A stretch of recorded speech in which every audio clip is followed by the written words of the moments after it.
Aleluia, aleluia, aleluia.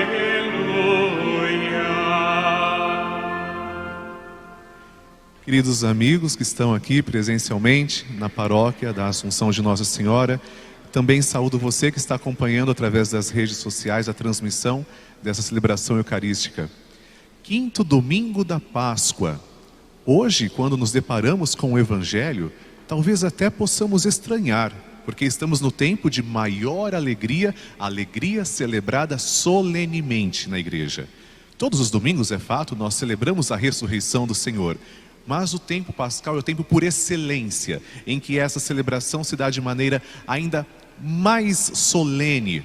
E nós estamos hoje lendo Jesus fazendo o seu discurso de despedida. Alguns exegetas tratam esse texto como um discurso de despedida, palavras de despedida, mas o fato é que tinha acabado, nesse instante, se a gente for situar o contexto do Evangelho de João, tinha acabado de acontecer a traição de Judas. Judas Iscariotes tinha traído Jesus. Aliás, hoje, meus amigos, dia 14 de maio, também é dia de São Matias, que foi justamente o apóstolo eleito para ocupar o lugar de Judas. Matias, também, segundo a tradição, foi martirizado, mas não teve nenhum medo de derramar o seu sangue, porque sabia que morrendo entraria para a vida eterna. E é justamente nesse contexto em que Judas Iscariotes traz Jesus, que Jesus fala, parece até estranho, agora foi glorificado o Filho do Homem. Mas como assim agora foi glorificado o Filho do Homem? Ele não iria para a cruz? Ele não tinha acabado de ser traído? Muitas pessoas não entendem. Acontece que nós precisamos saber, primeira coisa, o Evangelho foi escrito depois da ressurreição do Senhor, evidentemente, depois de sua ascensão ao céu. Quando nós fazemos, esse é o tema central da reflexão, uma releitura, percebam, releitura de tudo o que aconteceu, São João também estava relendo o que aconteceu. Nós vemos que as coisas têm novo sentido. Quando nós olhamos para trás, inclusive na nossa própria vida, às vezes passamos, por exemplo, por um momento difícil, um momento de despedida, um momento que nos contraria, e naquele primeiro instante ficamos até revoltados, ficamos contrariados, não gostamos. Mas já perceberam que, passado algum tempo, talvez até anos, quando lemos de novo toda a nossa história de vida, nós percebemos, é possível que algo positivo eu tenha tirado disso. É possível que hoje, mais maduro, eu enxergue com outros olhos o que aconteceu na minha vida. Meus irmãos, é exatamente isso que nós temos que ter em mente. Hoje o Evangelho, que apresenta o discurso de despedida do Senhor e que ele deixa o mandamento do amor como seu testamento, como a nova ordem, hoje Jesus fala, agora foi glorificado o Filho do Homem. Por quê? É justamente quando começa a traição que dá início à nossa libertação. Estranho, porque se não pensarmos assim, nós caímos no antigo pensamento dos judeus do tempo de Jesus, dos gregos, que diziam, a cruz é escândalo, é loucura para os homens. Para nós não. Quem tem medo da cruz é o diabo. Nós sabemos que da cruz pendeu a salvação do mundo. Então ali naquele momento em que Judas traiu Jesus, começou a glorificação do próprio Cristo. Porque morrendo, ele foi ressuscitado. Ele ressuscitou verdadeiramente. E é muito difícil para as pessoas entenderem. Não existe ressurreição sem cruz. A cruz do dia a dia faz parte. Aliás, na primeira leitura, a gente olha, Atos dos Apóstolos.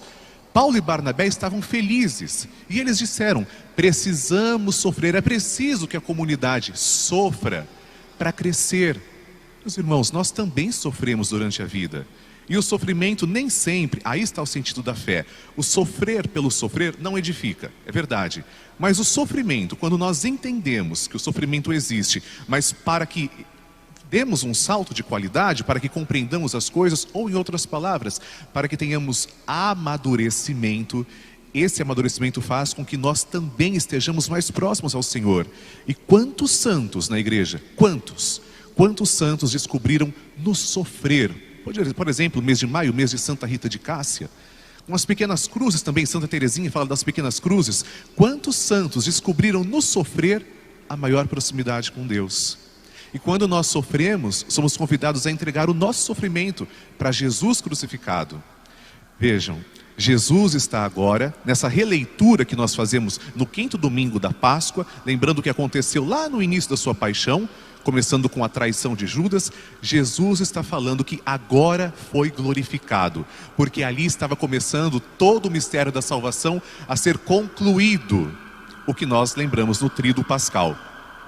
Vejam, nos Atos dos Apóstolos, Paulo, Barnabé, vocês ouviram um monte de cidades, várias cidades, ou seja, eles estão a todo momento em movimento. A igreja também, a igreja que somos nós, Cristo é a cabeça, nós somos os membros, a igreja não para nunca. A igreja está sempre em movimento. Por quê? É preciso comunicar, é preciso anunciar, é preciso testemunhar, mesmo que isso cause sofrimento em nossas vidas. Mesmo que a nossa missão não seja fácil, é assim que Deus age. Muitas vezes, é fato, as pessoas não são todas missionárias que fazem missões para outros países. Mas se engana quem pensa que não tem missão. Todo cristão tem uma missão. A missão no seu lar, a missão no seu trabalho, na escola, em qualquer lugar onde você for, você é portador da mensagem do Evangelho. Você é portador dessa grande novidade, dessa grande felicidade. Cristo ressuscitou por mim, morreu pelo meu pecado e ressuscitou por mim. Não há alegria maior do que essa. E nós temos que testemunhar isso através da nossa vida. Cristo deve resplandecer em nós. E é muito bonito saber que, mesmo com o sofrimento que nós podemos experimentar enquanto somos igreja peregrina, igreja que caminha em comunhão plena com a igreja do céu, a igreja triunfante, mesmo que o sofrimento nessa terra, nesse vale de lágrimas, possa dar, sim, fazer barulho, possa fazer muita coisa que nos deixe tristes, mas o Apocalipse tirado do livro de São João, vejam, ele deixa claro: passaram o antigo céu e também a antiga terra. Uma curiosidade para vocês: o Apocalipse, na formação do cânon bíblico, o Apocalipse quase não entrou, porque ele é um livro que traz muita linguagem simbólica, e os primeiros santos padres da igreja até pensaram em excluir o Apocalipse, mas graças a Deus nós temos o Apocalipse. Vejam só, que interessante. São João fala: passaram o antigo céu, passou a antiga terra e o mar já não existe. Perceberam a sutileza?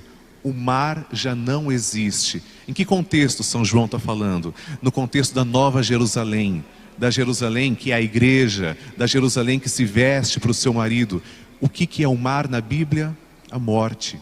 Jesus caminha sobre o mar, caminha sobre a morte. O que é o mar também? O medo. O medo não permite que nós caminhemos. Mas no fim, quando a Jerusalém celeste se concretizar, e naquele tempo bendito, naquela realidade feliz, porque o céu não é um lugar, mas sim um estado de espírito, na felicidade perfeita, nesse tempo o mar já não vai mais existir. Vejam que riqueza teológica. Ainda bem, reafirmo, ainda bem que temos o Apocalipse de São João. Agora, nós sabemos que o céu é perfeito, queremos estar com Deus, mas como chegar até Ele? Precisamos cumprir o seu mandamento, que é justamente o ponto central da liturgia de hoje. Uma reflexão, uma revisão de como começou a glorificação do Senhor. E essa chegada, esse ponto salvífico que nós devemos encontrar, só pode ocorrer através do amor. São 3 domingos que nós estamos falando do amor. 3 domingos. O amor falado amplamente. E mais uma vez, eu lembro.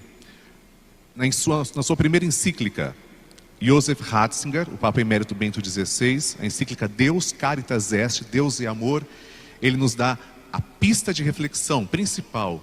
Temos o amor conhecido pela humanidade, o amor filia, o amor ágape e o amor eros. Qual é a espécie de amor que estamos cultivando? O amor eros, ele é bom também. Mas, por exemplo, eu gosto de suco de maçã. Esse gostar está similar ao amor eros. Isso basta para ter um encontro com o Senhor? Não. O amor filia é um pouco mais profundo, no sentido de amizade. Eu te quero bem, eu tenho muito carinho por você. Esse é um amor filia. Agora, o amor ágape, domingo passado foi Dia das Mães, vocês se lembram, é o amor que mais se assemelha ao amor de Deus. É o amor da mãe, perdão, foi domingo das mães. O amor ágape é o amor que Deus tem, e o que mais se assemelha ao amor que Deus tem é o amor de mãe, porque nós humanizamos o amor. A mãe, ela cuida do seu filho sem esperar nada em troca. Nós também devemos amar sem esperar que o outro vai fazer a mesma coisa por mim. Amar sem medidas. Santo Agostinho diz, a medida do amor é amar sem medidas. A medida do amor é amar sem medidas. Então ame, pratique o amor, coloque amor em tudo que você faz. Assim nós estaremos em comunhão plena com o nosso Senhor. E assim nós participaremos dessa realidade feliz. Novo céu, nova terra. Não haverá choro, não haverá sol que queime, não haverá morte, não haverá tristeza. Os santos já participam dessa comunhão plena. Também nós somos chamados a isso. Para chegarmos lá, conhecemos o caminho. Amar. Amar muito, amar sem medidas. Louvado seja nosso Senhor Jesus Cristo.